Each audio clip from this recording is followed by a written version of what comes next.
오늘의 큐티 말씀은 마가복음 9장 38절부터 50절입니다. 제목 누가 우리 편인가? 먼저 앞뒤 문맥을 살펴보겠습니다. 예수님은 더러운 귀신을 내쫓으시면서 믿는 사람에게는 모든 것이 가능하다고 하셨습니다.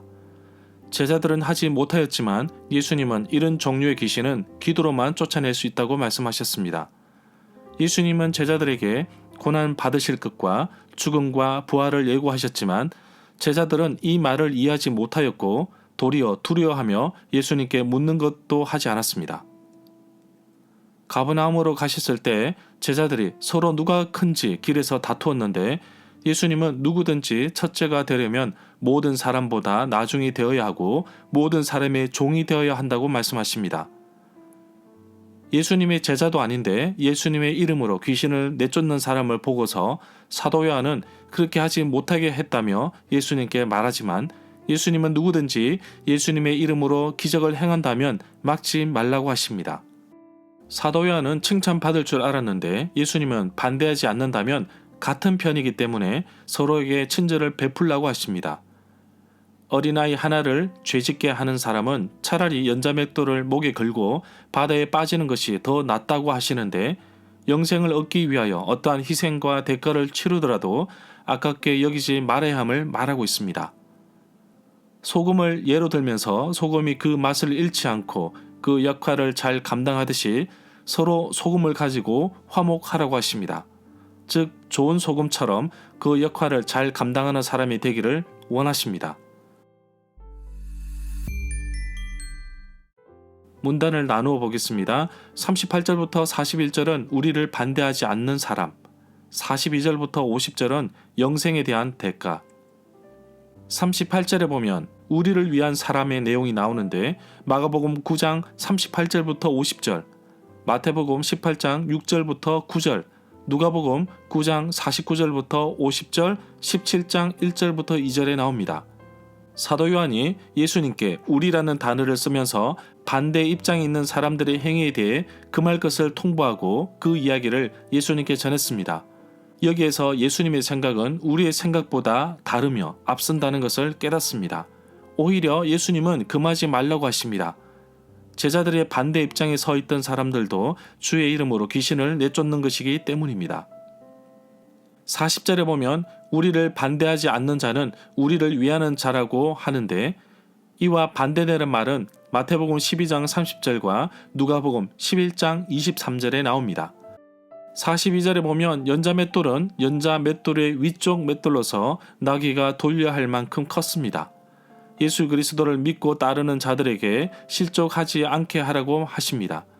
실족하게 할 것 같으면 차라리 그 사람, 실족 당한 사람의 목에 연자맷돌을 달아 바다에 던지라는 엄청난 경고의 문구입니다. 절대로 실족시키지 말라는 것으로 이해할 수 있습니다. 여기에서 맷돌에 대해서 알아보겠습니다. 구약 성경에서는 손으로 돌리는 맷돌만 나옵니다.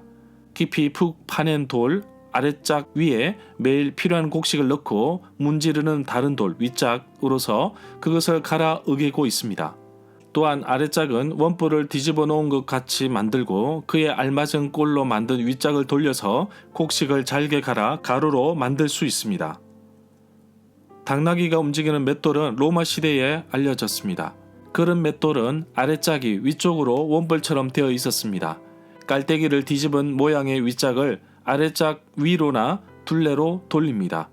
윗짝에는 또 곡식을 채워 넣을 수 있는 구멍이 깔때기 모양으로 나 있습니다. 이 무거운 덮개 돌은 그 옆으로 끼운 나무 막대기를 당나귀가 돌려서 움직입니다. 연자 맷돌은 문자적으로 당나귀 맷돌을 뜻합니다. 44절과 46절에 보면 없음이라고 나와 있습니다. 어떤 사본에서는 44절, 46절 양절에 48절과 같은 문구가 나옵니다. 45절에 보면 범죄하다는 말은 실족하다는 의미로 해석할 수 있습니다. 여기에서 지옥에 대해서 알아보겠습니다. 신약 성경에서 마지막 심판이 있는 다음에 벌 받을 자를 벌 주는 장소를 지옥이라고 부릅니다. 지옥은 보통 헬라말 게헨나를 번역한 것으로 보는데 이 헬라말은 히브리 말 게 흰놈 성경을 배경으로 하고 있습니다. 루터 성경에서는 마태복음 11장 23절, 16장 18절, 누가복음 16장 23절, 요한계시록 1장 18절, 6장 8절의 음부를 지옥으로 번역하였습니다. 47절에 보면 이 구절의 말씀과 약간 다른 형태의 말씀이 마태복음 5장 29절에 나옵니다. 만일 내 오른 눈이 너로 실족하게 하거든 빼어 내어버리라. 내 백체 중 하나가 없어지고 온몸이 지옥에 던져지지 않는 것이 유익하며 48절에 보면 지옥에서 벌레도 죽지 않으며 불이 꺼지지 않는다고 하였는데 이사야 66장 24절의 말씀을 인용하고 있습니다. 그들이 나가서 내게 폐역한 자들의 시체들을 볼 것이라. 그 벌레가 죽지 아니하며 그 불이 꺼지지 아니하여 모든 혈육에게 가증함이 되리라. 49절에 보면 이 구절에 사람마다 불러서 소금치듯 함을 받으리라고 하였는데 재물이 소금으로 정하게 되듯 사람마다 불러서 정하게 되리라고 해석할 수 있습니다.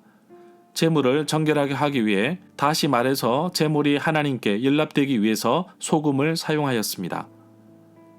50절에 보면 소금은 좋은 것이나 만일 소금이 짠맛을 잃으면 무엇으로 다시 짜게 할 수 없기에 서로가 소금을 지니고 화목하게 지내라고 하십니다. 49절부터 50절의 세 가지 말씀은 아마도 서로 다른 경우에 주어진 말씀일 것으로 보이는데 불과 소금이라는 공통 주제에 의해 하나로 연결되었을 것입니다. 절마다 상세한 설명과 구절 해석, 핵심 내용과 중심 줄거리는 네이버 블로그에 올려져 있습니다. 내게 주시는 교훈입니다. 지난 목회자 전도 훈련 때 공원에서 목사님들과 함께 전도를 하였습니다.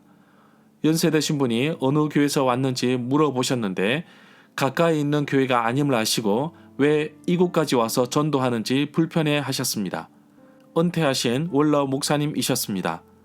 지방에서 올라온 목사님들께 전도 훈련 중인데 실제로 노방에서 대면으로 전도하는 훈련 중이라고 설명드리니 수고하라고 하시며 길을 떠나셨습니다. 오늘 요한이 예수님께 질문한 것처럼 복음을 위하여 수고하는 사람이라면 서로 격려하고 응원해야 할 것입니다. 그래서 저는 길거리에서 전도지를 주시는 분들을 보면 외면하지 않고 전도지를 받습니다. 저도 서울 2호선 지하철에서 사형리로 전도를 받은 적이 있습니다. 비록 사형리 강의를 하는 훈련 간사이지만 이분들에게는 최고의 실습 대상이기에 저는 점검 차원에서 잘 응대해 드렸습니다. 이분들의 헌신과 열정으로 인해 한국교회 전도와 선교의 열정이 식지 않음을 볼 수 있습니다. 복음을 위해 함께 수고하고 애쓰시는 분들을 격려하고 응원합니다. 오늘 말씀에 영생을 얻기 위해 정말 있어서 안 되는 일까지 예로 들고 있습니다.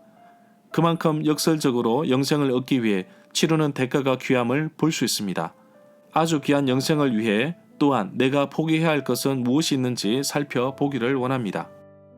거룩한 삶을 마치 제물처럼 드려지는 소금을 뿌려 절이듯이 그 역할을 잘 감당하는 성도로 살아가기를 소망합니다.